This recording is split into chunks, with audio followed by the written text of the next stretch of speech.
Es un gusto en poder saludarlos una vez más. Estamos aquí para hacer el repaso de la escuela sabática, la lección número 6 de este trimestre. Y también nos agrada poder generar este espacio para que podamos estudiar la palabra de Dios juntos y podamos también adorar a nuestro Dios. Así que les pido que nos acompañen para tener esta oración para comenzar. Querido Señor que estás en los cielos, santificado sea tu nombre. Estamos agradecidos por este sábado que nos regalas y la oportunidad de estudiar tu palabra. Pedimos tu dirección con tu Santo Espíritu, que tú nos ilumines. En el nombre de Jesús. Amén. Amén. La lección de esta semana, o el repaso, título Jugar a ser Dios. Pero ya vamos a hablar un poco de eso. Tenemos unas preguntas que nos gustaría que ustedes puedan dar sus aportes para sumar a esto. La primera pregunta: ¿por qué el orgullo y la arrogancia son pecados tan peligrosos? Y la segunda: ¿por qué son tan difíciles de erradicar? Qué preguntas, así que vayan pensando. Pero antes vamos a hablar acerca de nuestro trabajo misionero, ¿qué te parece? Buenísimo. Recuerda, ¿no? Todo miembro involucrado. Claro, el Bien. TMI, involucrarnos en la misión. ¿De qué manera? Habíamos hablado ya en el capítulo anterior que estamos repasando, se titulaba ¿Cómo se forma un discípulo? Era la primera parte, así que vamos con la segunda ahora, ¿sí? En la primera habíamos dicho que el discípulo no nace como discípulo, sino que se hace. ¿De qué manera? Primero habíamos dicho que tenemos que salir a buscar discípulos, ¿no? Claro. Y tenemos que involucrarnos con la gente. Pero ¿cómo nos acercamos a ellos? ¿Será que hablando directamente de religión? ¿La gente anda buscando todo el tiempo cambiar de religión? Creo que por ahí no es el camino, ¿no? Así que bueno, el primer paso es hacernos amigos, hablar de lo que a la gente le interesa, ¿sí? Aunque a veces no nos interese tanto esos temas, pero escucharlos, saber lo que a ellos les interesa. Como segundo paso, mostrar simpatía, ¿sí? Y sí. Al relacionarnos con la gente, ser amables, simpáticos, acercarnos, porque buscar y pedirle a Dios que nos dé esa simpatía natural. Porque sí. Una simpatía forzada también se percibe de que no es simpatía. No, todo esto tiene que ser auténtico. Tenemos que sonreír más, saludar a los que nos rodean, decir palabras de aprecio, interesarnos, ofrecernos para ayudar a hacer algo, ¿no? Todo esto tiene que ver con la simpatía, porque la simpatía es como un imán que atrae a la gente. De esta forma vamos a conquistar la confianza también, ¿no? Así que todo esto requiere mucha paciencia. Y también tenemos que atender a sus necesidades. Hoy más que nunca hay personas que están pasando distintos tipos de necesidades, ¿no? Físicas, espirituales, emocionales. A veces no podemos suplir ciertas necesidades, ¿no? Pero el estar al lado de alguien, el escuchar es importante. Y tal vez allí, cuando la persona esté un poco triste o sola o ve que no puede con sus necesidades, presentarles a Jesús, ¿no? Qué bueno. Quien es la única fuente de esperanza, el único que nos puede dar soluciones. Les voy a leer del Ministerio de Curación en la página 133 lo siguiente. Solo el método de Cristo nos dará éxito en alcanzar al pueblo. El Salvador se relacionaba con los hombres como quien deseaba hacerles el bien. Les mostraba simpatía, atendía sus necesidades y se ganaba su confianza. Entonces les decía, sígueme. Qué declaración. Y el énfasis allí, solo el método de Cristo. Podemos planificar, podemos tener ideas, pero seguir el método de Jesús es el que realmente da resultado. Así es. Así que tenemos un testimonio. Ujú. Alguien que ha estado prestando atención a las necesidades de las personas que lo rodeaban y en este caso en particular con una franja de personas, sobre todo en la edad. Así que vamos a escuchar este testimonio que realmente es inspirador.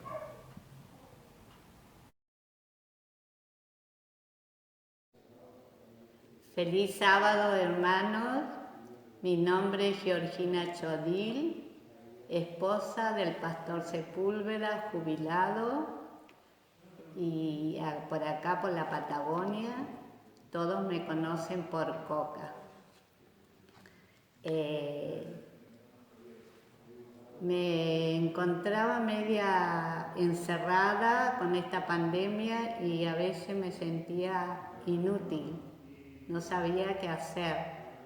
Pero bueno, pidiéndole a Dios, Dios me mostró que podía llamar a personas grandes, a hermanas grandes que conocía. Y bueno, empecé.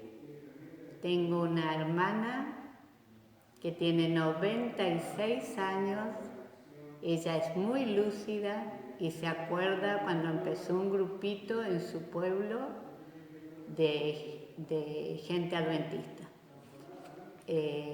Relata todo, ella me cuenta, yo le pongo oído.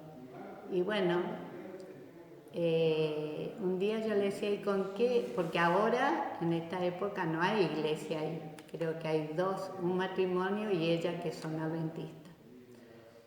Y me contaba que ella se aburría a veces los sábados porque ya se había aprendido todos los cassettes, los videos cassettes del pastor Bullón, que tiene como 2 o 3. Y bueno, un día le pregunté, hermana, pero usted tiene una tele linda. Sí, mis hijos me regalaron una tele. Yo le digo, ¿y tiene para pendrive? Y se acordó un día cuando la llamé y me dice, Coquita, tiene para pendrive mi tele. Así que yo le hice toda una movida y un hermano muy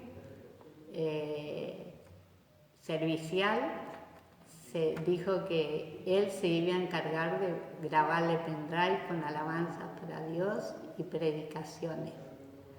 Así que cuando le comenté eso, ella quedó feliz. Dice, qué alegría me da Coquita, así no me siento tan sola los sábados.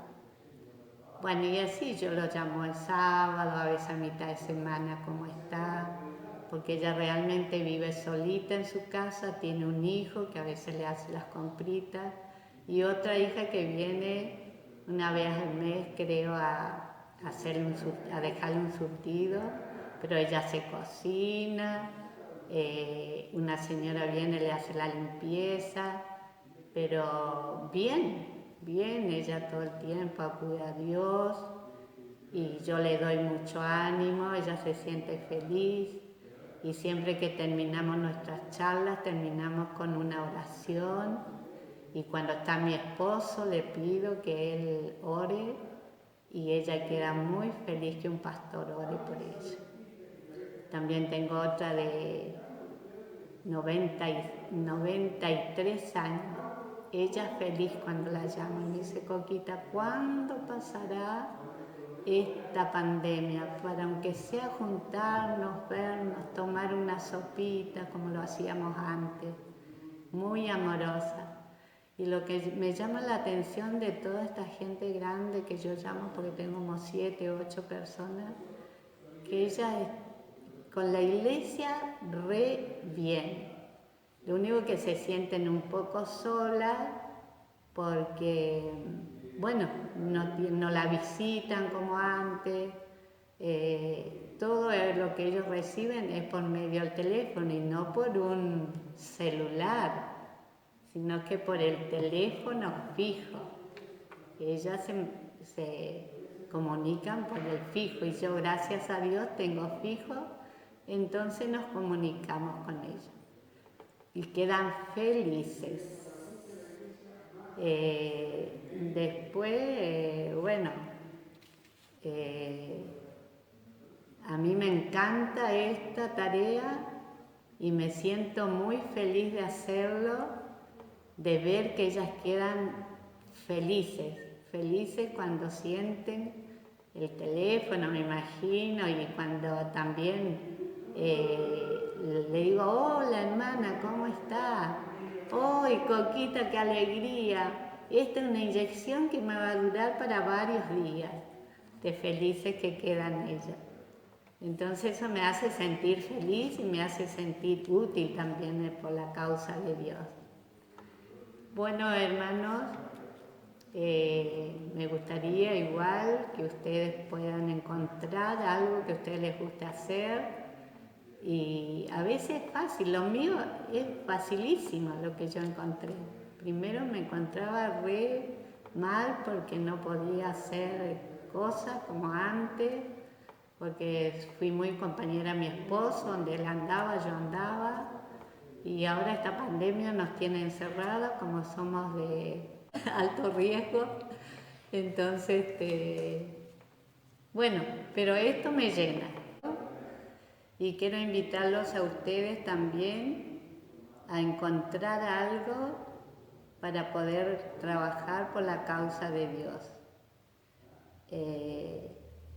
Es muy lindo trabajar para Él y así nos estaremos preparando para que cuando Él venga podamos tener un encuentro con Él para siempre.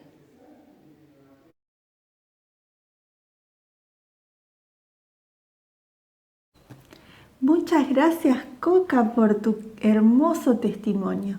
Y esto nos invita a todos también a involucrarnos en la misión. Amén.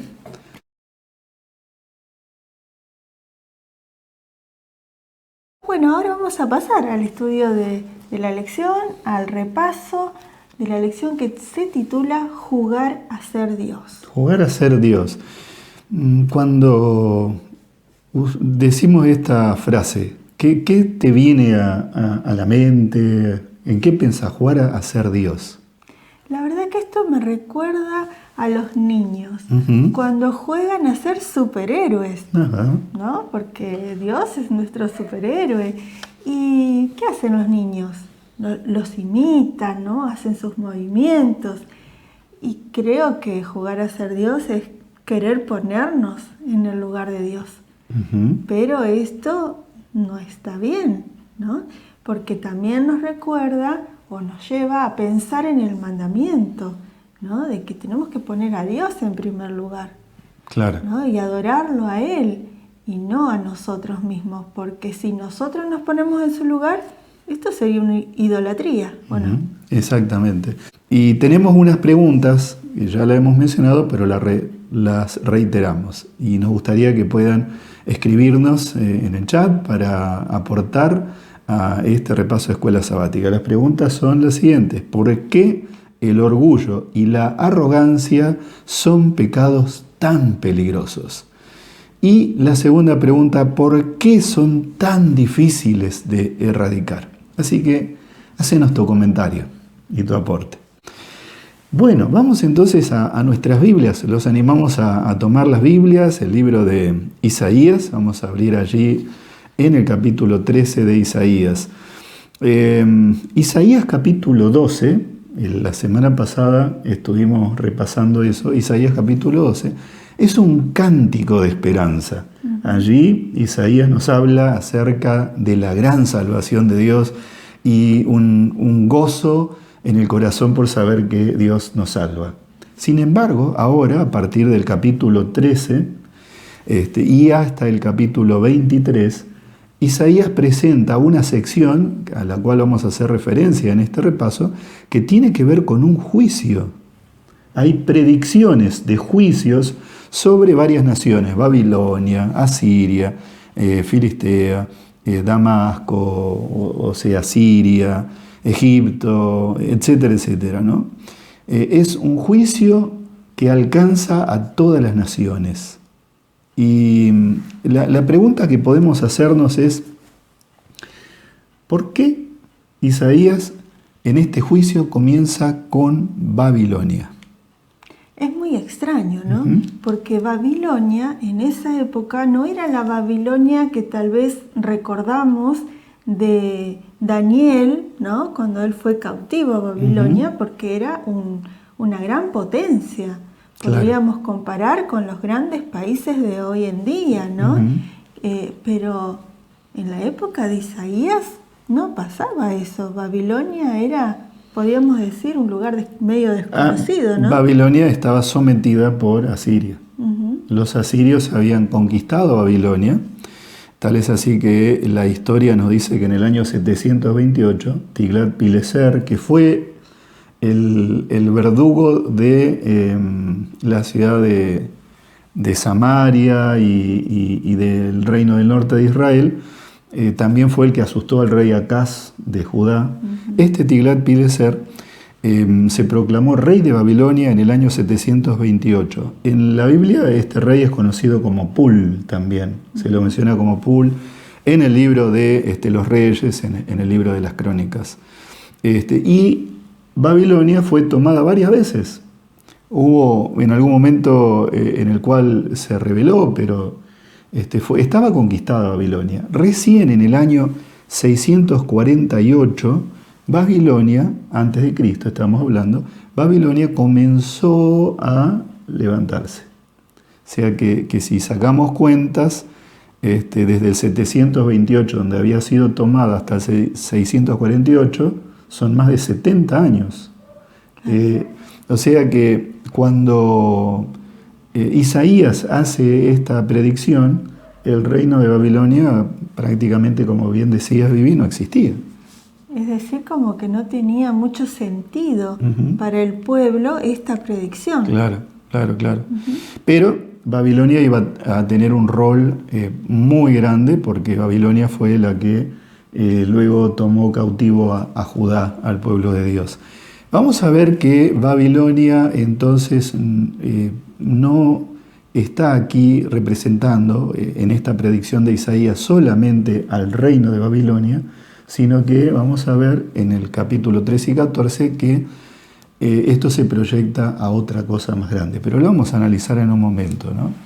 En el capítulo 13 también encontramos de Isaías capítulo 13, encontramos varias declaraciones que nos hacen notar que esta batalla, este juicio, no procede de un pueblo en particular, sino que hay alguien que está detrás de este juicio, ¿no? Y así podemos ver varios versículos allí, a ver si ustedes nos acompañan y quieren ir verificando, porque la mejor manera de estudiar la palabra de Dios es tomar la Biblia y verificar lo que escuchamos, ver si está el escrito está. Y allí el capítulo 13, por ejemplo, versículo 3, dice: yo mandé a mis consagrados.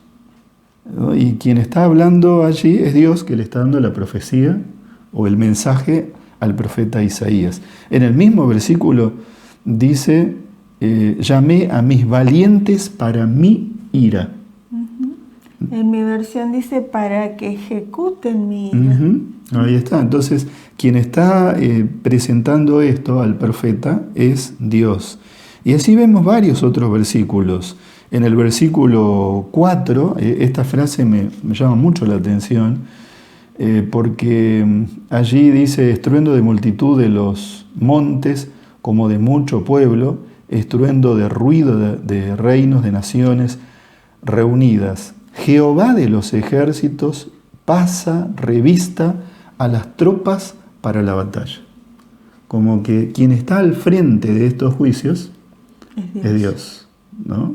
Y esto nos muestra algo que tiene que ver con la justicia de Dios. Finalmente Dios es justo, Él conoce todas las cosas y está al control de todas las cosas. Y esto nos da seguridad también, saber que Dios está al control, claro, ¿no? Y no el ser humano.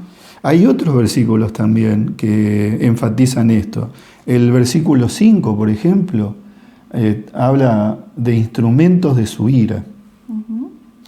Hablando del mensaje que Dios da. El versículo 6 usa una expresión que es típica en los profetas del Antiguo Testamento. Dice allí, aullad porque cerca está el día de Jehová, o el día del Señor. Vendrá como asolamiento del Todopoderoso. Esto lo reiteran los profetas. El día del Señor. Va a venir el día del Señor. O el gran día de Jehová. El gran día de Jehová, exacto.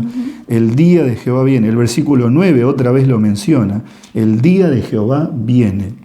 Terrible de ira y ardiente furor para asolar la tierra y raer a sus pecados. Claro. Entonces esto nos está mostrando que Dios finalmente va a emitir su justo juicio. Y ese es el día de Jehová. El gran día que se combina como día de salvación, pero también como día de destrucción para el mal, ¿no? Sí, como dice el versículo 11, y castigaré al mundo por su maldad y a los impíos por su iniquidad. Terminaré con la arrogancia de los soberbios y abatiré la altivez de los fuertes. Y el versículo 10 también, ahí del mismo capítulo 13, presenta un mensaje que está muy relacionado con Mateo capítulo 24, versículo 29, 30, 31, ¿no? Allí dice, por lo cual las estrellas de los cielos y sus luceros no darán su luz. Y el sol se oscurecerá al nacer y la luna no dará su resplandor.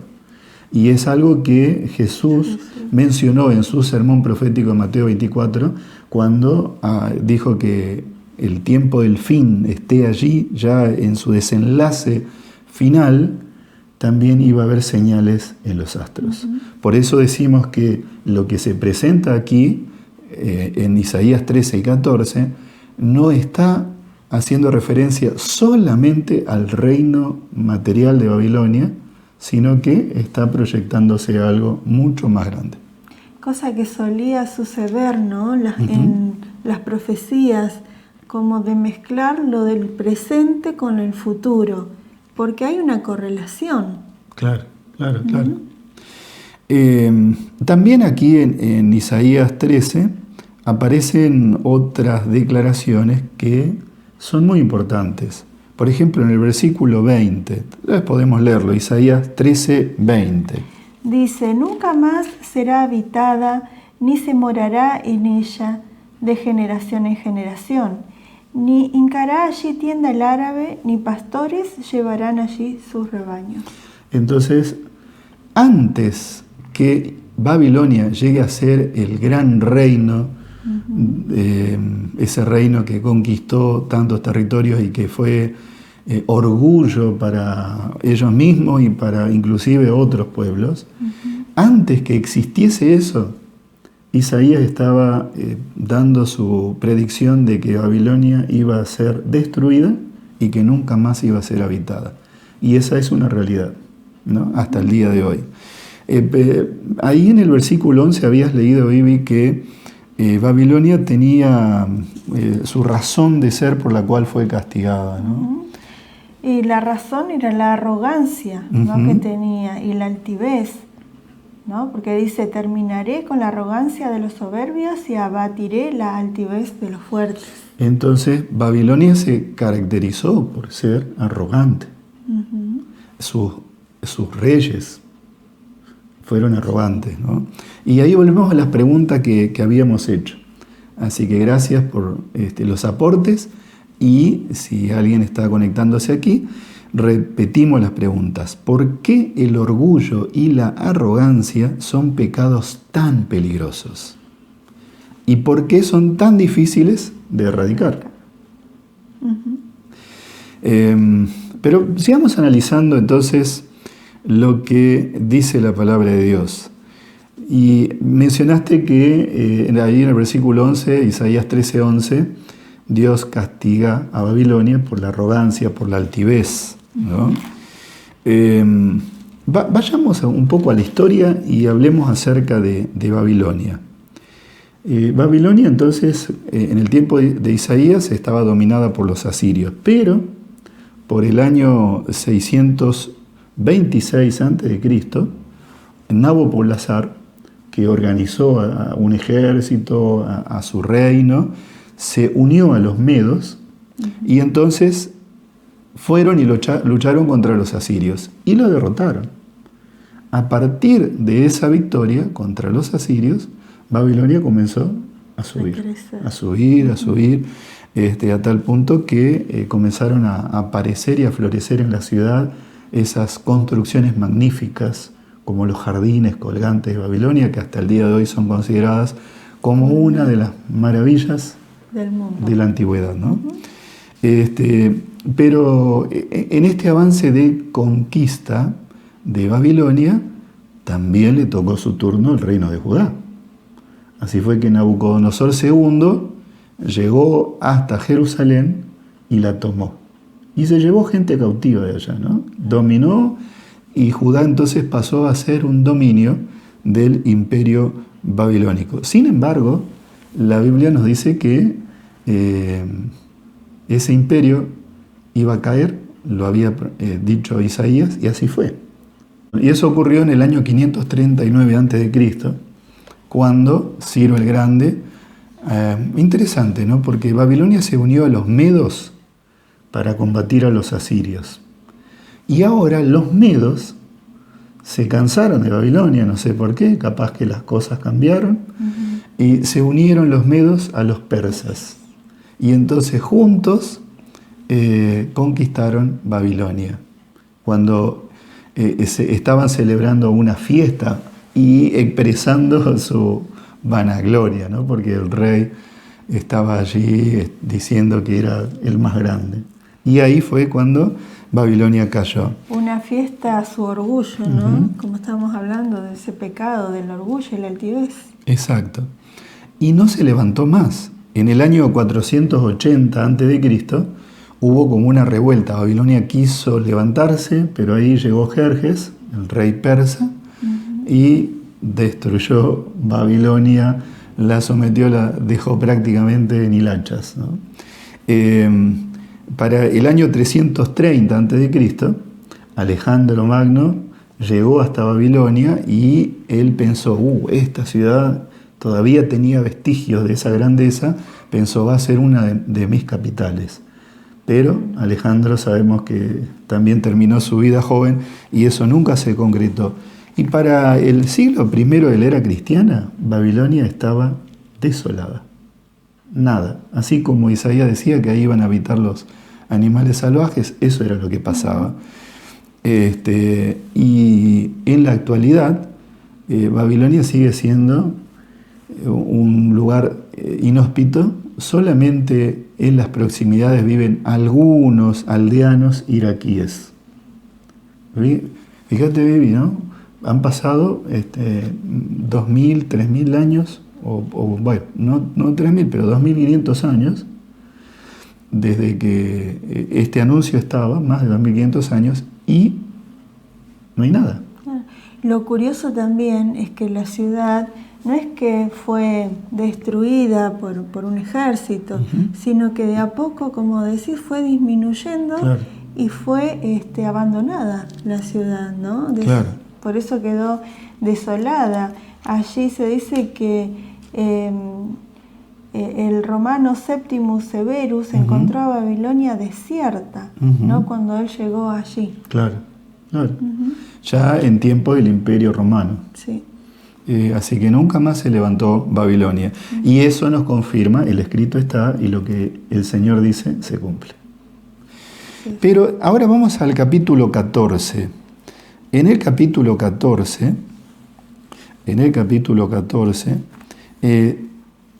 Isaías sigue hablando acerca de Babilonia, pero vamos a encontrar una descripción aquí a partir del versículo 12, donde uno llega a la conclusión de que esto no puede estar orientado solamente a Babilonia, sino que traspasa Babilonia y está hablando de otra cosa.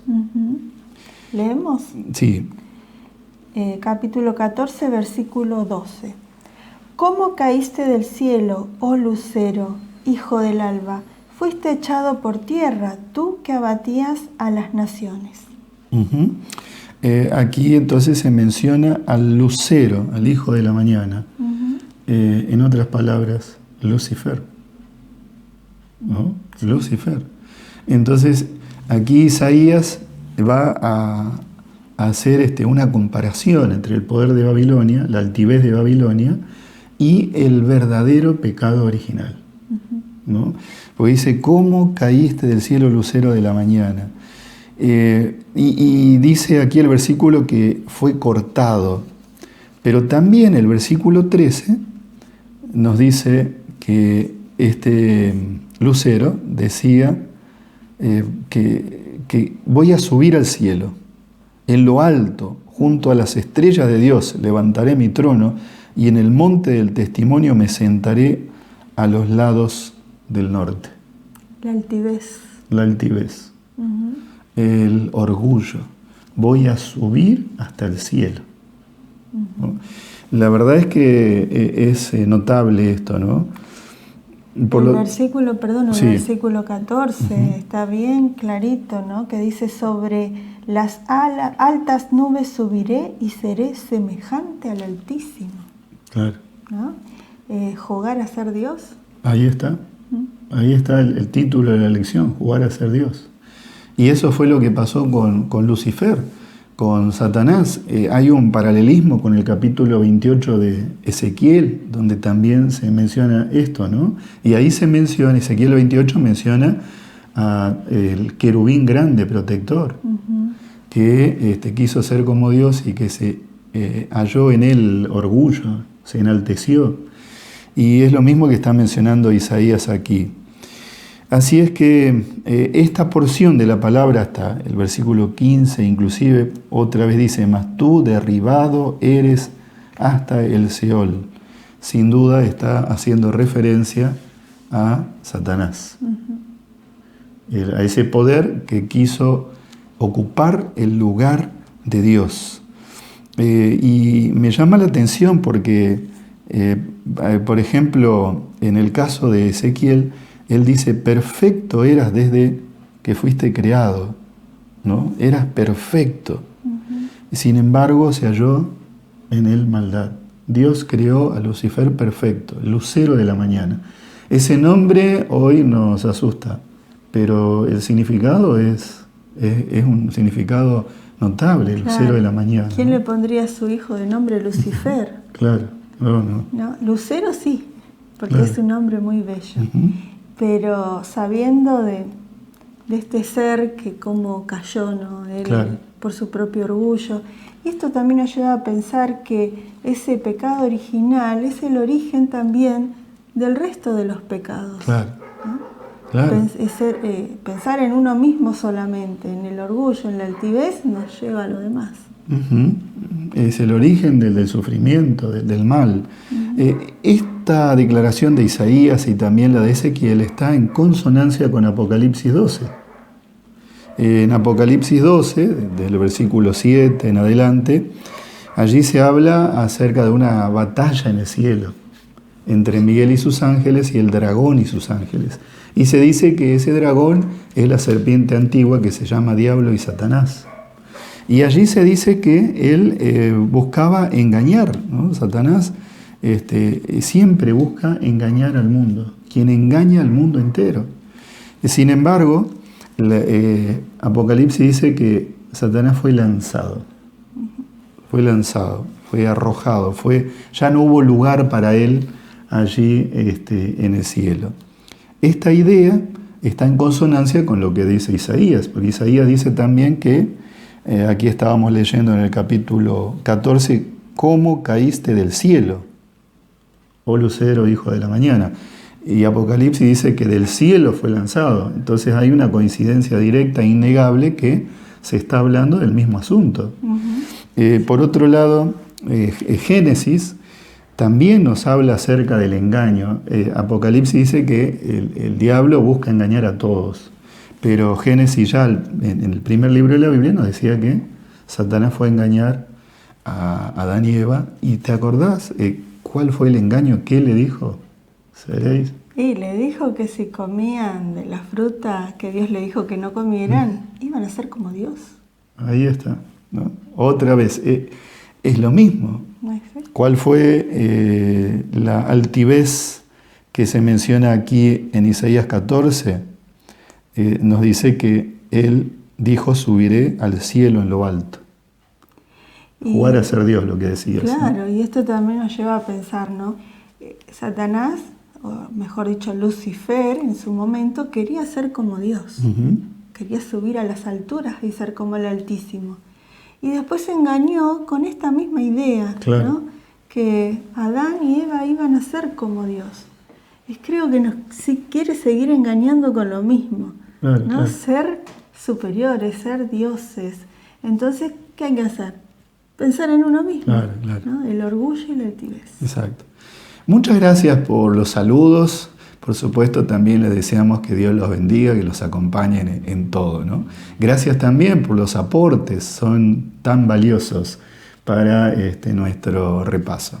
Sí, muchas gracias, porque hay un grupo de hermanos que cada sábado está allí saludando, comentando.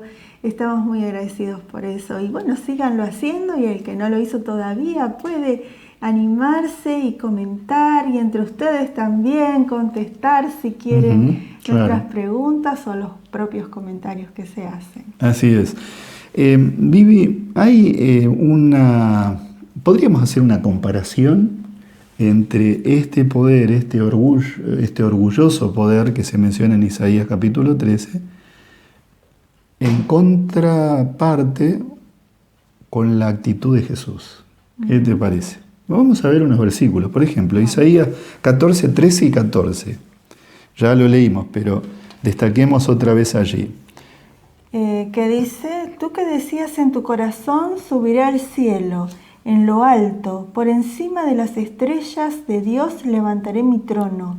En el monte de la reunión, al lado norte, me sentaré. Sobre las altas nubes subiré y seré semejante al Altísimo. Entonces, aquí Isaías está diciendo que este poder, que ya dijimos representa a Lucifer, el diablo, siempre ha tenido la intención de subir y querer destacarse, y que todos estén allí expectantes de él, ¿no? Ser como Dios. Ser el centro de atracción. Sin embargo, cuando lo confrontamos con la actitud de Jesús, ¿cuán distinto es? Por ejemplo, Mateo 11, versículos 29 especialmente, ¿no? Allí el Señor Jesús nos presenta su actitud, y nosotros tenemos que seguir el ejemplo de Jesús. Sí. Nos dice: llevad mi yugo sobre vosotros y aprended de mí, que soy manso y humilde de corazón. Qué diferencia, ¿no? Uno que es altivo, que quiere subir hasta las alturas, ser como Dios, y aquí Jesús dice: soy manso y humilde de corazón. También vemos esta actitud en el Evangelio de San Juan capítulo 13, cuando Jesús le lava los pies a los discípulos. Él, que es el Rey del universo, se inclina ante estos hombres para lavarle los pies. Hace el trabajo de siervo. Exacto, qué acto de humildad, ¿no? Qué acto de humildad. Y en la carta a los Filipenses, ahí también se menciona la actitud de Jesús. Hay un versículo, el 6 y el 7, donde se dice que Jesús se despojó a sí mismo y se hizo siervo, como mencionaba, para servir. ¿Cuánta diferencia hay entre la actitud de Satanás y la actitud de Jesús? ¿Y cuál es el ejemplo que tenemos que seguir nosotros? El de Jesús. Y allí está el secreto para vencer también el orgullo y la altivez. Hay otro punto que podemos analizar aquí en estos capítulos de Isaías 13 y 14, y tiene que ver con la actitud de esta Babilonia. Y ahora entonces vamos a tratar de ver esta Babilonia, pero proyectándola a esa Babilonia que a lo largo de la historia y hasta el final de la historia de este mundo se confronta y ataca al pueblo de Dios. Pero vemos unos detalles, ¿no? Sin duda que Satanás trabaja a través de poderes humanos para impedir que el Evangelio avance y para luchar contra el pueblo de Dios. Eso es así, ha sido a lo largo de la historia de este mundo.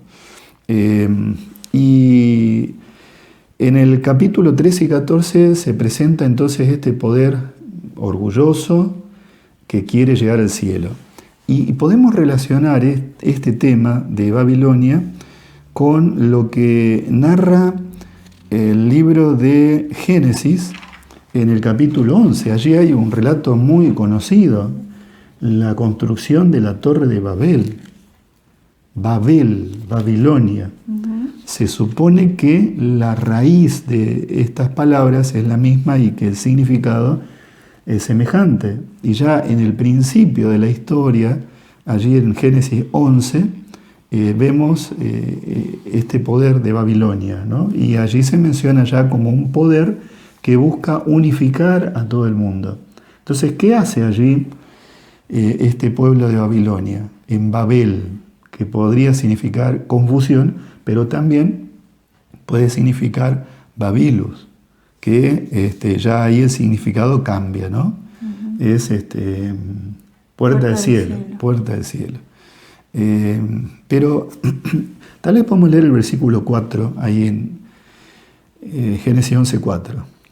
Después dijeron, edifiquemos una ciudad y una torre, cuya cúspide llegue al cielo, y hagámonos un nombre para no ser esparcidos por toda la tierra.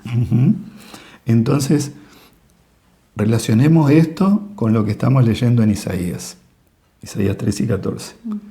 Aquí dice que la gente de Babilonia se puso de acuerdo para construir una torre. Esa torre era un monumento religioso. Los babilonios construían los zigurats, ¿no? Que eran torres templos escalonadas. Y la intención de ellos era llegar al cielo. Por lo tanto, es como hablar de queremos hacer una conexión al cielo y llegar al cielo, una puerta al cielo.